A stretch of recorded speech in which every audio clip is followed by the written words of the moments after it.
শিপ্রা আপা, আমরা দেখলাম যে বাবার সাথে এবং ভাইয়ের সাথে ইফতির কিন্তু ভালো বন্ধুত্ব, তারা একসাথে সময় কাটাচ্ছে, বাইরে যাচ্ছে। তো এই যে বিষয়টা, এটা কি এমনি এমনি হয়েছে নাকি করতে হয়েছে বন্ধুত্বটা? বন্ধুত্বটা করতে হয়েছে।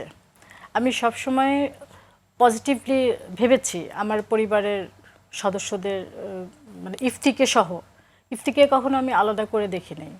এবং আমি আমার বড় সন্তানকে সবসময় বলেছি, ইফতিকে ঘিরেই কিন্তু আমাদের সব কিছু। তুমি যখন ইউনিভার্সিটি থেকে আসবা তখন কিন্তু ওকে বলবা, হাই ভাইয়া, তুমি কি করছিলা, দুষ্টুমি করেছো, তুমি কি খেয়েছো, তুমি কি মমকে ডিস্টার্ব করেছো, এগুলো তুমি জিজ্ঞেস করবা। বন্ধুত্ব সম্পর্কটা এভাবেই সৃষ্টি তৈরি হয়েছে হয়েছে তাদের মধ্যে। হ্যাঁ হ্যাঁ। ভালো লাগলো দেখে যে তারা খুব সুন্দর সময় কাটাচ্ছে এবং দুই ভাইয়ের মধ্যেই ভালো একটা চমৎকার একটা বন্ধুত্ব আছে বাবার সাথেও। তো এই যে পথ চলা, এই কঠিন পথ চলায় আপা সবচেয়ে সহযোগিতা করলো কে, পাশে থাকলো কে আপনার? সবচেয়ে পাশে থেকেছে আপা আমার বড় সন্তানের কথা আমার প্রথমে বলতেই হবে। ইফতির বাবাও আমাকে সাপোর্ট দেয়, সেও আমাকে অনেক সাপোর্ট করে, কিন্তু আমার বড় ছেলেটা আপা, ওর কথা না বললেই নয়।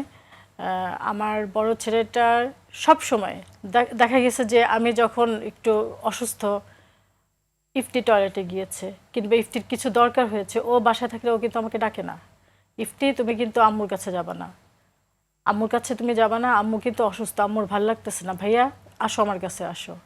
তারপরে হচ্ছে যখন বড় ছেলে বাসায় না থাকে, ওর বাবা উনিও ইফতিকে অনেক টেক কেয়ার করে। বিকালের এই যে প্রত্যেক দিন বাইরে যাবার ব্যাপারটা, এটা আমার কাছে অনেক সময় কষ্ট লাগে যে ওনারও তো একটু বিশ্রামের দরকার আছে। দুপুরে খাওয়ার পরে উনি যখন একটু রেস্টে যায় তখনই কিন্তু শুরু হয়ে যায় ওর বাবার সঙ্গে ওর যুদ্ধ। মানে ওর বাবা যখন শুয়ে থাকে ওই হাত ধরে টানে এর বাইরে যাবে, কিন্তু ও বোঝে না যে এখন রোদ আছে, এই দুপুরে মানুষ বের হয় না, এই বোধ তো ওর নাই। বাবারও একটু রেস্ট নেওয়ার দরকার আছে। বাবারও রেস্টের দরকার আছে। আর ওর বাবা যেহেতু একজন হার্টের পেশেন্ট, উনি অনেক ওষুধ খান, সেক্ষেত্রে তাকে সেদিকটাও আমাকে খেয়াল করতে হয়। দর্শক, এই মুহূর্তে চলে যাব আমরা ইফতির বাবার কাছে, শুনবো প্রিয় সন্তানটিকে নিয়ে এই বাবার ভাবনার কথা।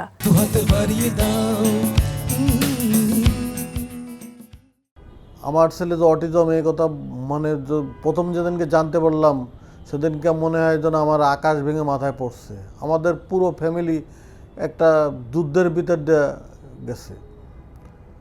এখনও প্রতিনিয়ত আমরা যুদ্ধ করে যাচ্ছি। আমার ছেলেটা আমাকে খুব আদর করে, দেখলেই জড়ায় ধরে। একটা নিষ্পাপ ছেলে।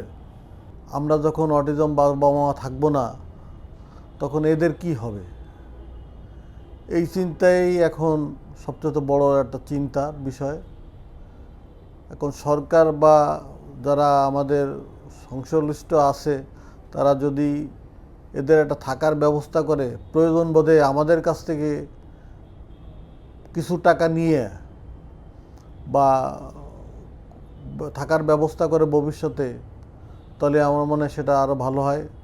আর একটা জিনিস করতে পারে সরকার, এই বাচ্চাদের ইন্স্যুরেন্সের ব্যবস্থা করতে পারে। এই যে ভাতাটা দেয়, ভাতার পরিবর্তে এদের যদি ইন্স্যুরেন্সটা করে হয়তো 20 বছর 25 বছর পরে এদের এককালীন যদি কিছু পেনশনের ব্যবস্থা করে, তাহলে আমার মনে হয় এটা আরও খুব সুন্দর একটা কাজ হয়। আপনারা সবাই মিলে যদি আমাদের এই অটিজম বাচ্চাদের একটা নিরাপদ ভবিষ্যৎ গড়ে দিতে পারেন, তাহলে আমরা মরেও শান্তি পাবো।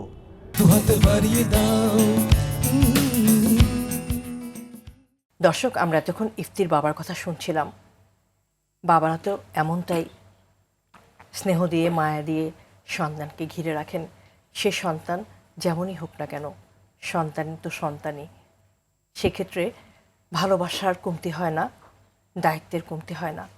ভালো থাকুক আমাদের ইফতি এবং ইফতির মতো বিশেষ চাহিদা সম্পন্ন শিশুদের সকল বাবারা।